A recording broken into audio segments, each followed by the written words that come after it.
Hello मेरे प्यारे बच्चों, आपका जोरदार स्वागत करता हूं अड्डा 24/7 क्लास 9 एंड 10 यूट्यूब चैनल पे। बच्चों, ये है अड्डा आपके कामयाबी का। और कामयाबी आप कैसे प्राप्त करोगे? पढ़ के, प्रश्नों का अभ्यास करके, है ना बच्चों। तो आपके लिए मैं आज फिर टर्म 1 एमसीक्यू लेकर आया हूं। जी हाँ बच्चों, टर्म 1 के हिसाब से जो सिलेबस है सीबीएसई का, उसके हिसाब से मैं एमसीक्यू का प्रैक्टिस कराने आया हूं। तो चलिए जानते हैं कि आज हम कौन से एमसीक्यू सॉल्व करेंगे, हल करेंगे।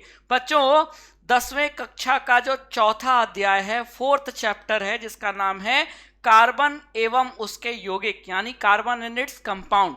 और इसी अध्याय से जुड़े हुए प्रश्नों का आज हम अभ्यास करेंगे, एमसीक्यू सॉल्व करेंगे, है ना बच्चों। और आपको बहुत हद तक ये एमसीक्यू देखने को मिल जाएंगे सीबीएसई परीक्षा में, मतलब कुछ इसी प्रकार का एमसीक्यू पूछा जाएगा। तो उसकी तैयारी हम पहले से कर रहे हैं, है ना बच्चों। तो हमने पहले, दूसरे और तीसरे चैप्टर का एमसीक्यू सॉल्व कर लिया था, है ना। और आज हम चौथे अध्याय का एमसीक्यू सॉल्व करेंगे। तो क्या बच्चों, आप तैयार हो? शुरू करें, सेशन को आगे बढ़ाएं, है ना बच्चों। चलिए, आप बच्चों से एक प्यारा सा रिक्वेस्ट है कि इस सेशन को लाइक जरूर कीजिए और चैनल को सब्सक्राइब जरूर कीजिए, है ना बच्चों। चलिए, तो इतना तो आप कर ही दोगे, मुझे पता है। चलिए, अब सेशन को आगे बढ़ाते हैं और अपने एमसीक्यू को हम सॉल्व करते हैं, ठीक है बच्चों। चलिए, मेरा नाम बच्चों राघवेंद्र सिंह है और मैं आपको इस चैनल पे विज्ञान पढ़ाता हूँ और प्रश्नों का अभ्यास भी कराता हूँ। और सीबीएसई ने जो टर्म 1 और टर्म 2 के हिसाब से सिलेबस को बांट रखा है, तो उसमें मल्टीपल चॉइस क्वेश्चन सीबीएसई पूछेगी। तो उस मल्टीपल चॉइस क्वेश्चन का मैं प्रैक्टिस कराने के लिए ये लाइव सेशन लेकर आया हूं, है ना बच्चों। तो शुरू करें सेशन को, आगे बढ़ाएं। चलिए, तो पहला प्रश्न अब आप सामने देख पा रहे हो बच्चों। पहला प्रश्न आइए पढ़ते हैं और देखते हैं क्या होगा इसका सही उत्तर। क्या पूछा है? पूछा यह है कि निम्न में से कौन सा कथन गलत है ना। तो पहला कथन क्या है? कार्बन की संयोजकता 4 होती है। ये कथन सही है कि गलत है, बताइए बच्चों। हाँ, तो कार्बन की वैलेंसी यानी संयोजकता 4 होती है, ये कथन अभी देखते हैं। पहले बाकी ऑप्शन भी देख लें, है ना। कार्बन में कार्बन के ही अन्य परमाणुओं के साथ आबंध बनाने की अद्वितीय क्षमता होती है, जिसे श्रृंखलन यानी कैटिनेशन कहते हैं। क्या ये बात सही है कि गलत है? हीरे में कार्बन का प्रत्येक परमाणु कार्बन के 3 अन्य परमाणुओं के साथ आबंधित होता है। और चौथा विकल्प दिया है कि भूर परपट्टी यानी कि जो पृथ्वी का सबसे बाहरी परत है, उसमें खनिज के रूप में 0.02% कार्बन उपस्थित है। अब इसमें से गलत कथन चुनना है। जी हाँ बच्चों, यहाँ आप साफ साफ देखिए क्या लिखा हुआ है, गलत लिखा हुआ है ना। तो इसीलिए मैं कह रहा हूं कि इस प्रश्न को ध्यान से समझिए और उत्तर देने की कोशिश कीजिए कि क्या इसमें से गलत विकल्प है। तो पहले विकल्प की बात करें तो कार्बन की संयोजकता 4 होती है, ये बिल्कुल सही है। जी हाँ, तभी तो हम कहते हैं मीथेन। मीथेन का सूत्र क्या होता है? CH4। मतलब कार्बन ने 4 हाइड्रोजन के साथ क्या बनाया? आबंध बनाया, बॉन्ड बनाया। तो 4 क्यों बनाया? क्योंकि कार्बन की संयोजकता कितनी होती है? 4 होती है। तो पहला तो सही है कथन, है ना। दूसरा, कार्बन में कार्बन के ही अन्य परमाणुओं के साथ आबंध यानी बॉन्ड बनाने की क्षमता होती है, जिसे श्रृंखलन कहते हैं। ये बात बिल्कुल सही है। जी हाँ, तभी तो हम 1 कार्बन का बना तो मीथेन हो गया, 2 कार्बन का ईथेन, 3 कार्बन का प्रोपेन, 4 कार्बन का ब्यूटेन। मतलब कार्बन दूसरे कार्बन के परमाणु के साथ क्या बना रहा है? आबंध बनाकर एक कार्बन की चेन यानी कार्बन की श्रृंखला बनाता है। तभी हम मीथेन, इथेन, प्रोपेन, ब्यूटेन, ठीक है, hexane, heptane, octane, nonane, decane, मतलब बढ़ती जाती है ये चेन, ठीक है। जितने ज्यादा कार्बन होंगे उतनी ये श्रृंखला लंबी होगी कार्बन की। इसका मतलब कार्बन में गुण होता है कि वो अन्य कार्बन के परमाणुओं के साथ आबंध यानी बॉन्ड बनाकर एक लंबी चेन श्रृंखला बनाता है। और इसी गुण को क्या कहते हैं? श्रृंखलन कहते हैं, यानी कैटिनेशन। तो ये भी सही है ना बच्चों। अब आते हैं तीसरे विकल्प पे। हीरे में कार्बन का प्रत्येक परमाणु कार्बन के 3 अन्य परमाणुओं के साथ आबंधित होता है। ये बात गलत है। हाँ जी हाँ, क्यों गलत है? क्योंकि कार्बन, हर एक कार्बन 3 नहीं 4 कार्बनों के अन्य 4 कार्बनों से आबंधित होता है। अगर आप हीरे का संरचना देखें तो हीरे की संरचना टेट्राहेड्रल होती है, मतलब इस तरीके से। ठीक है, तो ये आप क्या देख रहे हो, ये जो कार्बन है कितने कार्बन से जुड़ा हुआ है, 1 2 3 4, यानी हीरे में जो संरचना है उसमें हर एक कार्बन अगले 4 कार्बनों से जुड़ा होता है, जबकि विकल्प में क्या दिया है, 3 ग्रेफाइट में होता है, हीरे में नहीं। तो ये जो विकल्प है ये गलत है, ये कथन गलत है। ठीक है, और चौथा विकल्प कि भूपर्पट्टी में खनिज के रूप में कार्बन केवल 0.02% ही उपस्थित है, ये बात भी सही है। तो इसका मतलब गलत कथन कौन सा है, तीसरा। तो फिर उत्तर क्या होगा, क्योंकि प्रश्न में यही पूछा था कि गलत कथन को चुनिए, तो फिर तीसरा सही उत्तर होगा। तो ये रहा आपका तीसरा आंसर, है ना, third is the right answer. क्यों, क्योंकि पूछा क्या था, गलत कथन, और तीसरा जो विकल्प है वो गलत है। ठीक है, हीरे में प्रत्येक कार्बन अन्य 4 कार्बनों से आबंधित होता है, इसमें 3 लिखा था, इसलिए गलत है। समझ में आया। तो पहला प्रश्न हमने एमसीक्यू हल कर लिया है ना बच्चों। अब सोचिए एक प्रश्न में 4 प्रश्न छुपे थे, है ना, ये आपने सिर्फ एक प्रश्न हल नहीं किया है, इन 4 जानकारियों को आपने जान लिया, है ना, मजेदार प्रश्न। चलिए तो आगे चलें। अब अगला प्रश्न कौन सा आएगा, दूसरा प्रश्न आएगा। तो ये लीजिए दूसरा प्रश्न आपके सामने क्या पूछा है, निम्न में से कौन कार्बन तथा हाइड्रोजन के संतृप्त यौगिक का उदाहरण नहीं है, यानी कि कौन सैचुरेटेड कंपाउंड का, जो कार्बन और हाइड्रोजन के बने, इनमें से कौन सैचुरेटेड कंपाउंड नहीं है ना। तो पहले ये जान लो कि सैचुरेटेड यानी संतृप्त और असंतृप्त किसको कहेंगे। अगर कार्बन कार्बन के बीच में सिंगल यानी एक आबंध है तो उसे हम क्या कहेंगे, संतृप्त कहेंगे। क्या कहेंगे, संतृप्त यानी सैचुरेटेड। समझ में आया। अगर कार्बन कार्बन के बीच में 2 या अथवा 3 आबंध है तो इसे हम क्या कहेंगे, असंतृप्त कहेंगे, है ना।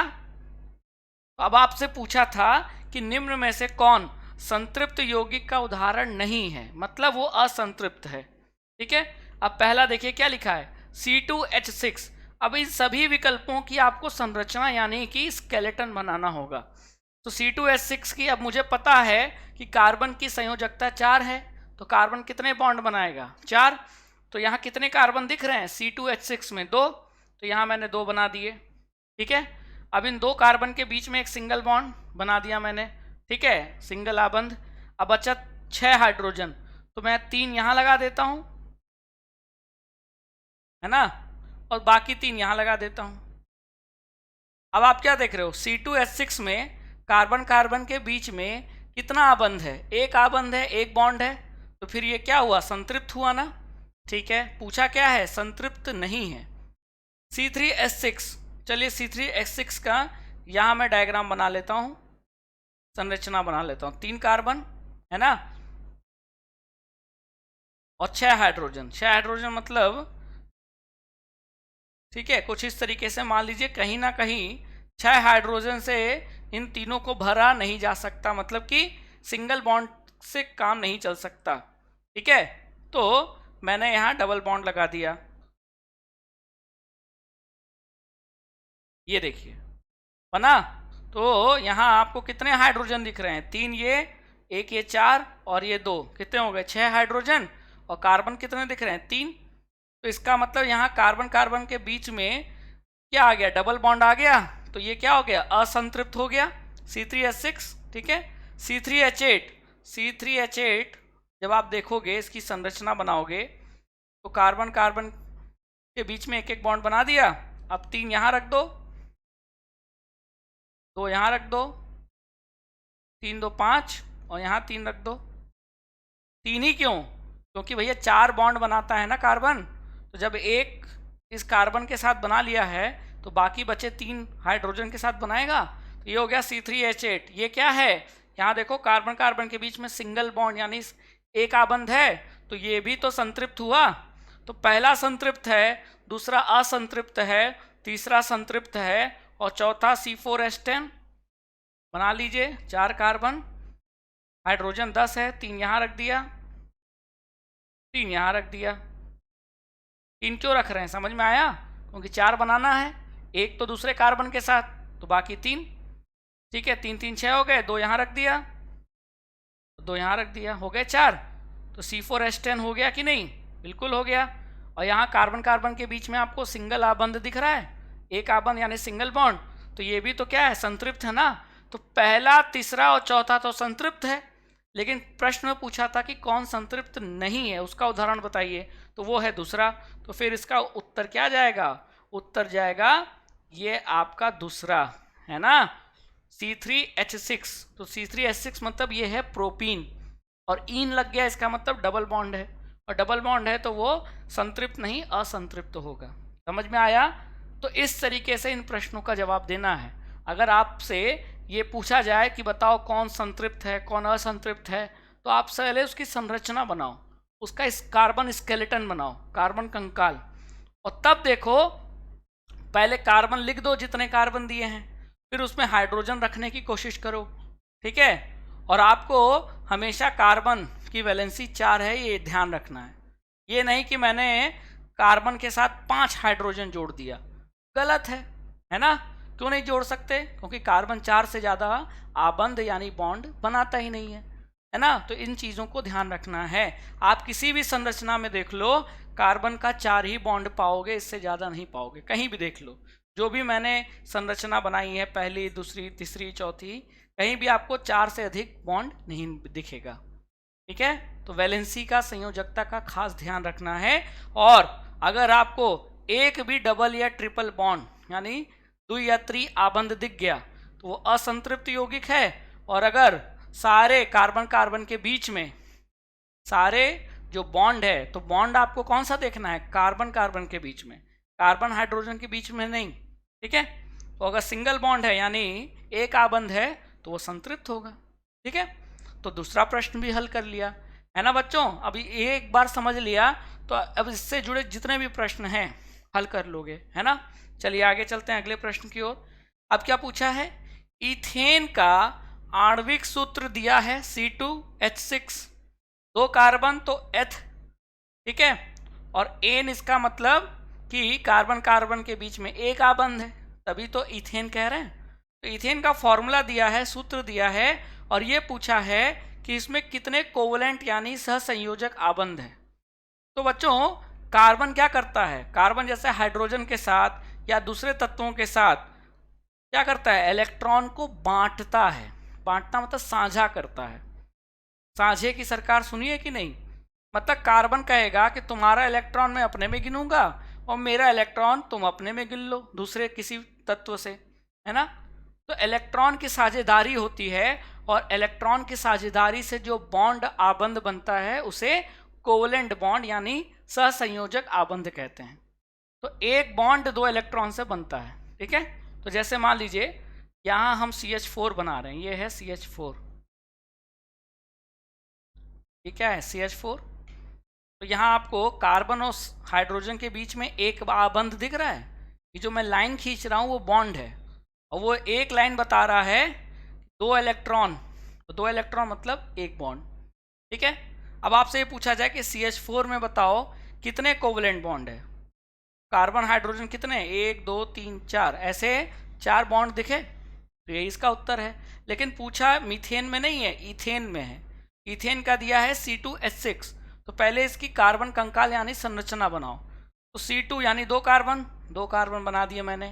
ठीक है, अब इनके बीच में एक बॉन्ड तो बनाना ही पड़ेगा, तो इसका मतलब इस कार्बन का एक इलेक्ट्रॉन दूसरे कार्बन का एक इलेक्ट्रॉन आपस में साझा कर लेते हैं, तो ये एक बॉन्ड बन गया। तो यहाँ साझे से इलेक्ट्रॉन के साझेदारी से आबंध बना है, तो इसे हम कौन सा आबंध कहेंगे? सहसंयोजक आबंध यानी कोवलेंट बॉन्ड।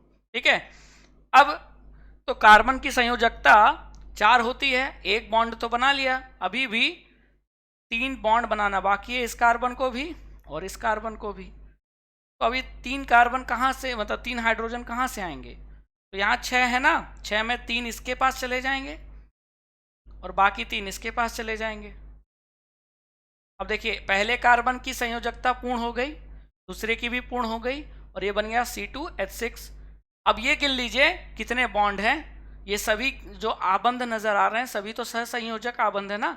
तो देखिए 1 2 3 4 5 6 7, इसका मतलब कितने 7 सहसंयोजक आबंध हैं, यानी कोवलेंट बॉन्ड हैं किसमें C2H6 में। इस तरीके से आप गिन सकते हैं। मीथेन में आपने गिना तो 4 मिले, इथेन में गिना तो 7 मिले, है ना। समझ में आया। इस तरीके से अगर आपसे किसी भी कार्बन और हाइड्रोजन के यौगिक का ये पूछे कि कितने सहसंयोजक आबंध यानी कोवलेंट बॉन्ड है, तो पहले उसकी संरचना बना लो और फिर गिन कर बता दो, है ना। बहुत आसान है।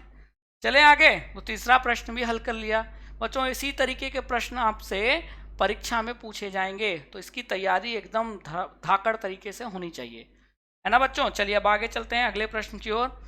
क्या पूछा है, ब्यूटेनोन। ब्यूटेनोन 4 कार्बन का एक यौगिक है जिसका प्रक्रियात्मक यानी कि फंक्शनल ग्रुप, ठीक है, प्रक्रियात्मक समूह क्या है।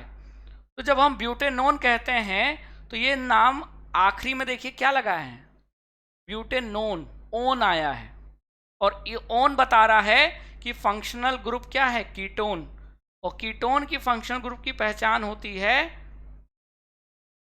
C डबल बॉन्ड O, ठीक है। तो इसका मतलब यहाँ फंक्शनल ग्रुप यानी प्रक्रियात्मक समूह क्या होगा, कार्बोक्सिलिक अम्ल, एल्डिहाइड, अल्कोहल की कीटोन, कीटोन होगा, है ना बच्चों। ये देखिए तो ये C डबल बॉन्ड O आपको दिखा कि नहीं। तो जहाँ भी कार्बन और हाइड्रोजन की जो चेन है, श्रृंखला है, उसमें अगर C double bond O group यानी समूह दिख जाए तो तुरंत समझ जाइएगा ये एक कीटोन है, ठीक है। तो कीटोन ग्रुप की पहचान जो होती है वो क्या होती है, C डबल बॉन्ड O। और कोई भी कीटोन होगा तो उसके नाम में आखिरी में क्या होगा, ओन होगा। जैसे ब्यूटेनोन, प्रोपेनोन, इथेनोन, तो जब भी आखिरी में ओन आ रहा है तो समझ जाइए प्रक्रियात्मक समूह क्या है, कीटोन है। समझ में आया। और कीटोन की पहचान होती है C डबल बॉन्ड O, ठीक है। जैसे मान लीजिए इस कार्बन के साथ मैंने CH3 रख दिया, यहाँ CH3 रख दिया, है ना। तो ये हो गया आपका एक प्रकार का, ये भी कीटोन है, ठीक है। लेकिन इस कीटोन में फंक्शनल ग्रुप क्या है, फंक्शनल ग्रुप तो यही है, C डबल बॉन्ड O, ठीक है। समझ में आया। चलिए तो चौथा प्रश्न हल कर लिया ना। अब आगे चलते हैं 5वें प्रश्न की ओर। बच्चों 5वें प्रश्न भी कुछ इसी तरीके का है। पूछा यह है कि प्रोपेनल, प्रोपेनल में कौन सा प्रक्रियात्मक समूह यानी फंक्शनल ग्रुप उपस्थित है, प्रेजेंट है।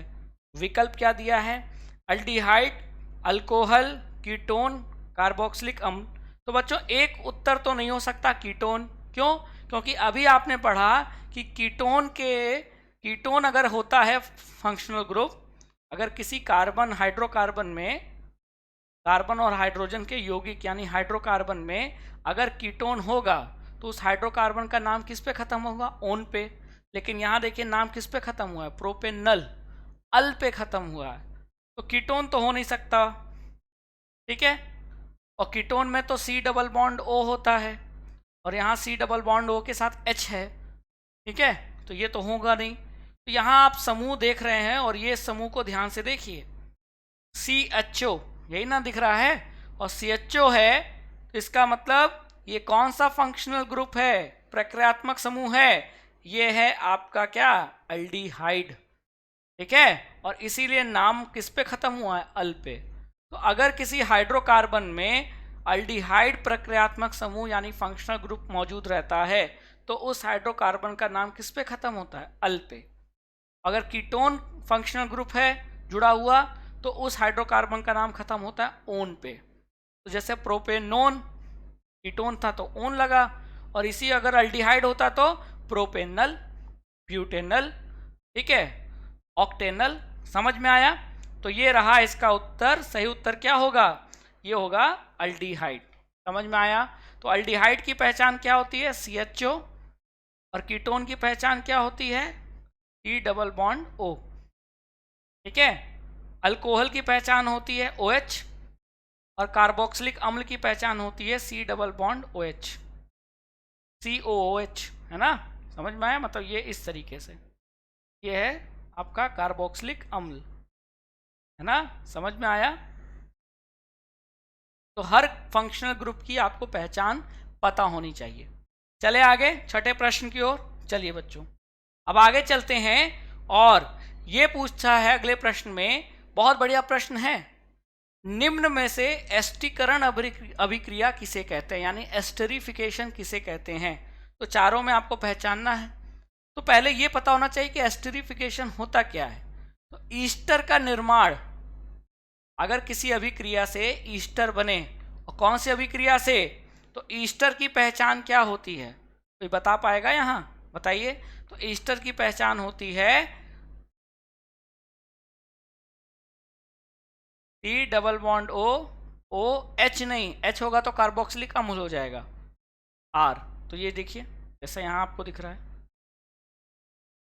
COO, और यहाँ देखिए चेन है हाइड्रोकार्बन की चेन, उसी हाइड्रोकार्बन की चेन को आर से दर्शाया गया है। ठीक है, तो ये ईस्टर कहलाता है। क्या कहलाता है, ये है ईस्टर।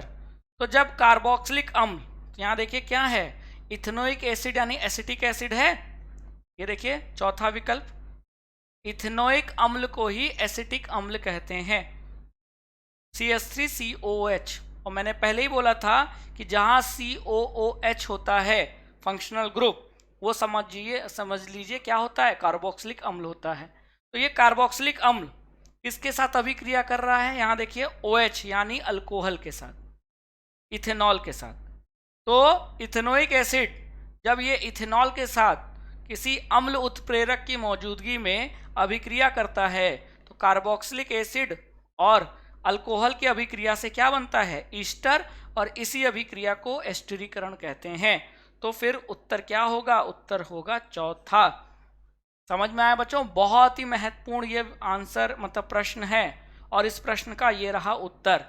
कार्बोक्सिलिक अम्ल का जब किसी अल्कोहल के साथ अभिक्रिया होती है, और इस अभिक्रिया में उत्प्रेरक का काम कौन करता है, कोई अम्ल उत्प्रेरक का काम करता है, तो इस अभिक्रिया के कारण क्या बनता है, ईस्टर बनता है। और ईस्टर की जो सुगंध होती है ना, वो बड़ी मनमोहक होती है। जितना हम लोग सेंट परफ्यूम लगाते हैं वो सब में ईस्टर पाया जाता है।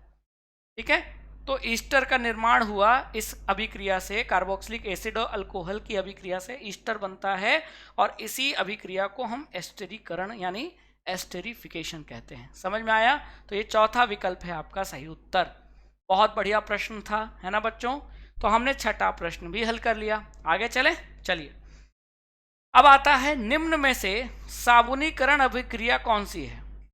तो बच्चों ये तो हो नहीं सकता, क्यों, क्योंकि ये तो एस्टरीफिकेशन है ना। तो फिर सही उत्तर क्या होगा बताइए। तो बच्चों इसका सही उत्तर होगा तीसरा, है ना, क्या, तीसरा। मतलब जब किसी ईस्टर का अभिक्रिया सोडियम हाइड्रोक्साइड से कराते हैं, ठीक है, तो यहाँ आपको CH3C double bond O C2H5, ये क्या है, ईस्टर है। और ईस्टर की अभिक्रिया यहाँ NaOH यानी कि सोडियम हाइड्रोक्साइड से हो रही है।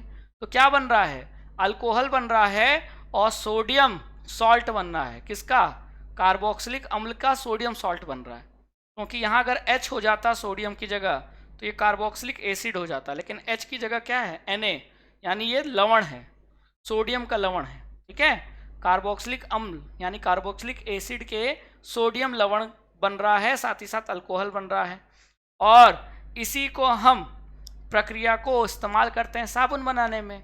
इसीलिए इस अभिक्रिया को हम क्या कहते हैं, साबुनीकरण। और ये रहा आपका सही उत्तर, है ना। तो एस्टरीकरण और साबुनीकरण, इन प्रश्नों के माध्यम से मैंने ये दो महत्वपूर्ण अभिक्रिया आपको बताने की कोशिश की है। तो बच्चों ये जो ईस्टर सोडियम हाइड्रोक्साइड से अभिक्रिया करके ये जो सोडियम का कार्बोक्सिलिक सॉल्ट बनाता है, और इस सॉल्ट का, लवण का इस्तेमाल साबुन बनाने में किया जाता है। ठीक है, समझ में आया। चलिए आगे चलें। अब अगला प्रश्न कौन सा है, आठवां प्रश्न है। चलिए आठवें प्रश्न को हल करते हैं। क्या लिखा है, संकलन अभिक्रिया में असंतृप्त हाइड्रोकार्बन को संतृप्त हाइड्रोकार्बन में बदला जाता है। यानी कि जैसे मान लीजिए यहाँ, ठीक है, कार्बन कार्बन के बीच में द्वि आबंध नजर आ रहा है, ठीक है, बच गया, ये क्या बन गया, C2H4 यानी कि इथीन। ठीक है। अब मुझे इस कार्बन पे हाइड्रोजन जोड़ना पड़ेगा, तो ये प्रक्रिया क्या कहलाएगी? हाइड्रोजनीकरण। तो अगर मैं यहाँ हाइड्रोजन जोड़ूंगा, तो यहाँ अगर हाइड्रोजन जोड़ूंगा तो जाहिर सी बात है कि हाइड्रोजन कार्बन की संयोजकता 4 से अधिक तो हो नहीं सकती। तो अगर मुझे हाइड्रोजन जोड़ना है तो ये जो द्वि आबंध है इसको हटाना पड़ेगा। तो मैंने क्या किया, द्वि की जगह एक आबंध ही रखा और उसके बदले मैंने जो पहले 2 हाइड्रोजन थे मैंने एक हाइड्रोजन और बढ़ा दिया। तो ये क्या बन गया? अभी भी C2 है लेकिन H क्या है? 6। तो ये इथेन है, C2H6 इथेन है, C2H4 इथीन है। तो इथीन क्या हुआ? असंतृप्त हाइड्रोकार्बन। क्यों? क्योंकि कार्बन कार्बन के बीच में द्वि आबंध है। और इथेन क्या हुआ? वो संतृप्त हाइड्रोकार्बन है ना? क्यों? क्योंकि कार्बन कार्बन के बीच में सिंगल बॉन्ड है, यानी एक आबंध है। तो असंतृप्त हाइड्रोकार्बन को हमने किस में बदला? हमने असंतृप्त को संतृप्त में बदला। उसके लिए हमको हाइड्रोजन जोड़ना पड़ा। अब ये हाइड्रोजन जोड़ना, यही प्रक्रिया कहलाता है हाइड्रोजनीकरण या संकलन। और इसके लिए हमको उत्प्रेरक की जरूरत पड़ती है, कैटलिस्ट। तो हम कौन से कैटलिस्ट का इस्तेमाल करते हैं? निकल पैलेडियम, सोडियम हाइड्रोक्साइड, तीसरा विकल्प दिया है केमनोफोर यानी पोटेशियम परमैंगनेट, या सल्फ्यूरिक एसिड यानी H2SO4। क्या होगा सही उत्तर? कौन से उत्प्रेरक की मौजूदगी में हम हाइड्रोजन को असंतृप्त हाइड्रोकार्बन में जोड़कर उसे संतृप्त बनाते हैं?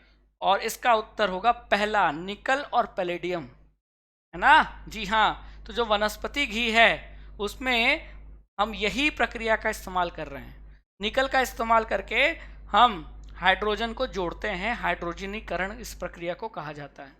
ठीक है। तो ये रहा पहले प्रश्न, मतलब 8वें प्रश्न का सही उत्तर, निकल और पैलेडियम। ठीक है, समझ में आया? तो बच्चों याद रखिएगा, कार्बन कार्बन के बीच में अगर एक आबंध है तो वो सैचुरेटेड हाइड्रोकार्बन यानी कि संतृप्त कहलाएगा। ठीक है। और अगर कार्बन कार्बन के बीच में 2 या 3 यानी आबंध है तो फिर वो असंतृप्त हाइड्रोकार्बन कहलाएगा। समझ में आया? तो हमने अनसैचुरेटेड को सैचुरेटेड में क्या कर दिया? कन्वर्ट कर दिया, बदल दिया। इसके लिए कैटलिस्ट, उत्प्रेरक की जरूरत पड़ी, तो वो उत्प्रेरक के तौर पे हम क्या लेते हैं? निकल और पैलेडियम लेते हैं, है ना बच्चों? चलिए, समझ में आ गया। आगे चलते हैं। ये देखिए आप विकल्प यहाँ देख पा रहे होगे। चलिए अब आगे चलते हैं। पूछा है इथेनोइक अम्ल को सामान्यतः एसिटिक अम्ल भी कहा जाता है और एसिटिक अम्ल से ही सिरका बनता है। तो एसिटिक अम्ल के कितने प्रतिशत विलयन को हम सिरका यानी विनेगर कहते हैं? ये प्रश्न बहुत ही महत्वपूर्ण है। सिरके में कौन सा अम्ल होता है? एसिटिक अम्ल। और एसिटिक अम्ल मतलब इथेनोइक अम्ल। ठीक है, CH3COOH। लेकिन प्रश्न है ये है कि कितने प्रतिशत एसिटिक अम्ल के विलयन को हम सिरका कहेंगे? 2 से 3, 3 से 4, 4 से 5 कि 5 से 6? बच्चों इसका उत्तर होगा 3 से 4। जी हाँ बच्चों, एसिटिक एसिड के 3 से 4% विलयन को हम क्या कहते हैं? सिरका कहते हैं। और इसका उपयोग हम भोजन में करते हैं, है ना? और ये सिरका गन्ने के रस से, सेब के फलों के रस से भी बनाया जाता है। ठीक है, समझ में आया? फर्मेंटेशन प्रक्रिया से। याद रखिएगा, सिरका मतलब एसिटिक अम्ल के 3 से 4% विलयन को ही हम सिरका कहते हैं, विनेगर कहते हैं। ठीक है बच्चों, तो ये हमने क्या किया? ये हमने आज चौथे अध्याय से जुड़े कुछ MCQ जो टर्म 1 में पूछे जा सकते हैं उसका हमने प्रैक्टिस किया, है ना बच्चों? तो इसी तरह हमसे जुड़े रहिए और हर चैप्टर का जो MCQ है वो हमारे साथ प्रैक्टिस करते रहिए। बहुत ही आपको कंसेप्चुअल जानकारी इससे प्राप्त होगी और आपको आइडिया भी लगेगा कि किस तरीके से हमको आने वाले जो परीक्षा है उसमें MCQ को सॉल्व करना है। ठीक है बच्चों, और हमसे जुड़े रहने का एक तरीका और है, हमारा टेलीग्राम चैनल जो अड्डा 24/7 स्कूल के नाम से भी है और अड्डा 24/7 स्कूल 9 और 10 के नाम से भी है। तो दोनों टेलीग्राम चैनल को सब्सक्राइब कीजिए, हमारे साथ जुड़े रहिए, लाइक शेयर और सब्सक्राइब करते रहिए। और आपका प्यार ही है जो हमको मोटिवेट करता है कि हम आपको अच्छा से अच्छा कंटेंट और अच्छे से ज़्यादा हम प्रश्नों का अभ्यास करा सकें और आपके डाउट क्लियर कर सकें, है ना बच्चों? तो फिर मिलेंगे, तब तक के लिए अपना बहुत ख्याल रखिएगा। Thank you so much.